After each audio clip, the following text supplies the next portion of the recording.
안녕하세요. 영어 지영 선생입니다. 일단 오늘은 여러분들한테 문제 난이도를 보는 요령을 말씀드리도록 하겠습니다. 문제 난이도를 보는 건 어떻게 보면 IELTS 제일 중요합니다.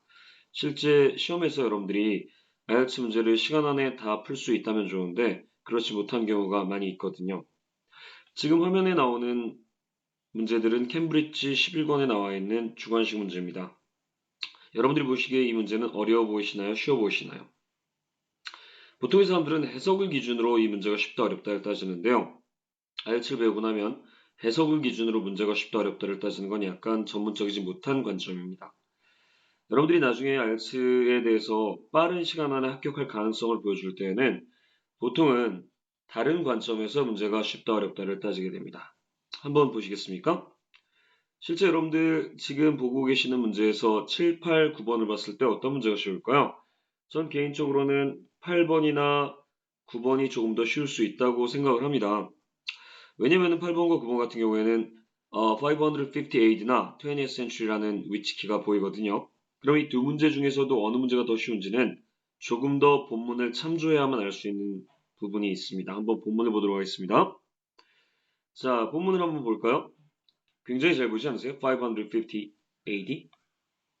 그러면 실제로 여러분들 조금 전에 봤을 때 number 8가 550 AD니까 지금 number 8는 본문의 이 부분에서 나왔다라는 것을 갖다 누구나 다 눈치챌 수 있을 겁니다. 그러면 20세기라는 조금 전 넘버 9 문제 있죠? 지금 이 9번 문제는 20세기 아니겠습니까? 여기는 본문에 잘 보여지나요? 한번 확인해 보죠. 모든 문제는 IELTS 순서대로 나오니 매칭이라는 문제를 제외한 다 순서대로 나옵니다. 8번 이하로 가면 9번이 보여야 되겠죠? 이렇게 봤더니 잘 안 보이죠? 20세기가. 이런 건 보이는데. 실제로 그러면 어떻게 된 걸까요? IELTS에서는 요 20th century라는 걸 갖다가 보통은 패러프레이즈를 하죠. 패러프레이즈라는 건 여러분들이 문제 위치를 갖다가 조금 찾기 힘들게 예를 들어 숫자 같은 경우 문자로 바꾸는 거죠. 왜 20을 TWENTY라고 바꾸면 잘 안 보이잖아요. 잘 이용해 먹은 거죠. 실제로 이런 관점을 머릿속에 넣어둔 사람들한테만 보이게 해놓은 거죠. 여기 19th century 보이죠? 그렇다면 기본적으로 제가 조금 전에 말씀드린 것에 대한 이해도가 생기겠죠? 20th century. 자, 그럼 이제 얘기가 슬슬 진전이 있어 가네요. Number 8, Number 9이 Number 7보다 쉽다고 생각했어요. 왜냐면 숫자를 포함하고 있어서 본문에서 위치 파악이 쉽다고 생각했는데 Number 9은 20s를 갖다가 실제 우리가 찾기 힘들게 TWENTY로 바꿨단 말이죠. 그렇게 봤을 때 여러분들 어때요? 이 두 문제를 고르고 나서 8번을 당연히 먼저 풀게 되겠죠. 자, 결국 반대의 경우도 있을 거예요. 예를 들어서 9번의 위치가 8번에 가 있고 8번의 위치가 9번에 가 있는 경우죠. 그러니까 문제가 먼저 나온다고 해서 꼭 먼저 풀게 되는 건 아닌 거죠. 위치를 찾지 못하게 될 경우에는 별로 좋은 문제가 아닌 거죠. 자, 그럼 이제 1번 문제를 갖다가 풀 때 좋은 문제는 위치가 잘 보이는 거네요.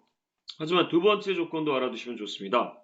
사실 8번이 9번보다 쉬운 데는 두 번째 조건도 있습니다. 한번 볼까요? 550 AD blank 주어 자리죠. 잘 보시면 알 텐데 여러분들 여기 8번에 보면 콜론이 있습니다. 그런 다음에 주어가 들어가는 거죠. 그런데 hide silkworm eggs라고 나오네요. In canes and take them to Constantinople. 위치가 하나 더 좋은 거 있었네요. Constantinople. 우리 예전에 만화 같은 데 나오던 수도 이름이었죠. 또는 여러분들은 저랑 세대가 다르겠지만 베니스의 개성상인이라는 소설이 굉장히 인기가 있었던 적이 있었는데 그때 개성상인이 유럽에서 활약을 한다는 내용의 소설 속에서 멋진 활약을 펼치던 곳이 콘스탄티노플이었습니다. Anyway, 각설하고요. 여기로 돌아오시면 밑줄이 숨긴다. silkworm eggs. 여기 누에고치죠. 누에고치의 알들을 in canes, 막대기 또는 지팡이죠. 지팡이 and take them, 그 알들을 가져간다. to Constantinople. 아하, 그러니까 지금 여기 hide 해서 가져가는 거니까 주어가 사람이네요. 두 번째요. 더 커다란 힌트가 있는데 주어는 틀림없이 s를 동반합니다. 어떻게 할 수 있어요? 잘 보세요, 여러분들. hide와 take라는 단어가 나오는데 간단한 중학교 1학년 문법이죠. student,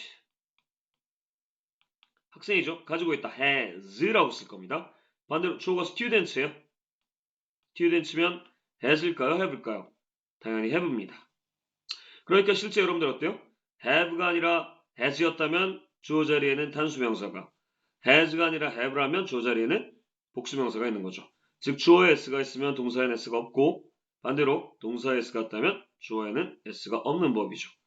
자, 여기는 지금 동사에 s가 붙어 있지 않죠? 다른 말로 주어가 s가 붙어 있는 복수명사라는 뜻입니다. 그러니까 550 AD에서 주어 자리에 사람 명사 s를 찾으면 정답이 나오는 거네요. 볼까요, 여러분들? 550 AD에 그런 것들이 있나? 있겠죠? 자, 550 AD. 심지어 본문은 해석할 필요도 없습니다. 우리가 이렇게 정답의 형태를 갖다가 확실하게 잡아놓으면요. According to another legend, 몽스. 많이들 아시죠? 우리가 몽스 하면 떠오르는 게 뭐죠, 여러분들? 승려들이죠.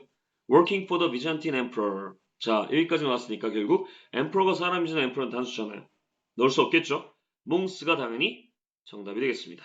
자, 그래서 여러분들 주어 자리에는 정답이 몽스다. 꽤 아이엘츠 및 영어가 기본기가 어느 정도 있다. 중1 이상에. 그러면 8번 문제의 정답 찾는 게 굉장히 쉬워지는 거죠. 자, 정리해 보겠습니다. 1번 뭐가 좋아야 된다? 위치. 2번 뭐가 좋아야 된다? 밑줄에 대한 정답의 guess. 그러면 답이 진짜 잘 보이는 거죠. 사실 9번 같은 경우에도 그닥 guess 상태는 나쁘지 않아요. 볼까요? Blank and other man-made fibers cause decline in silk production.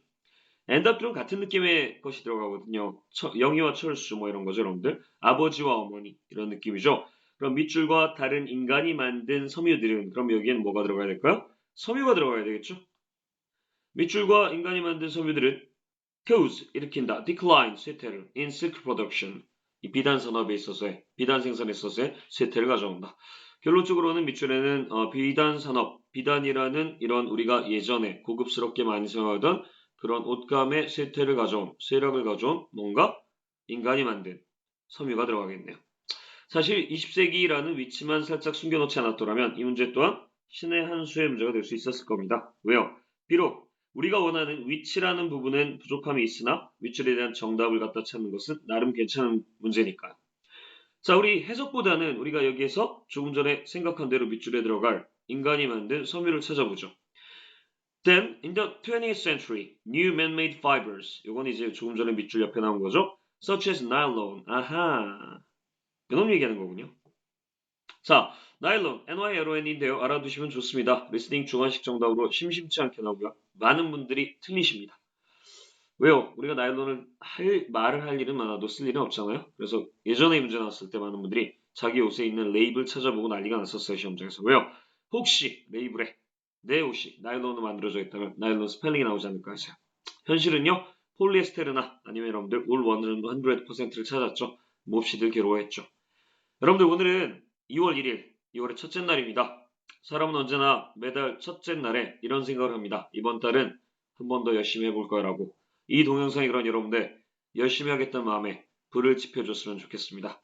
여러분들 두 가지 강조합니다. 첫째, 위치가 좋아야 되고 둘째, 밑줄에 대한 정답 개수가 가능할수록 문제는 쉬운 거다. 주관식에서 이렇게 정답이 어떤 게 쉬운지를 고려한 것처럼 모든 문제 유형도 이런 게 더 쉬운 거야 라는 결정을 해두시면 시험에서 번호 순서대로 문제를 풀지 않고 내가 풀어서 맞출 수 있다라는 느낌이 나오는 문제를 먼저 풀 수 있게 될 겁니다.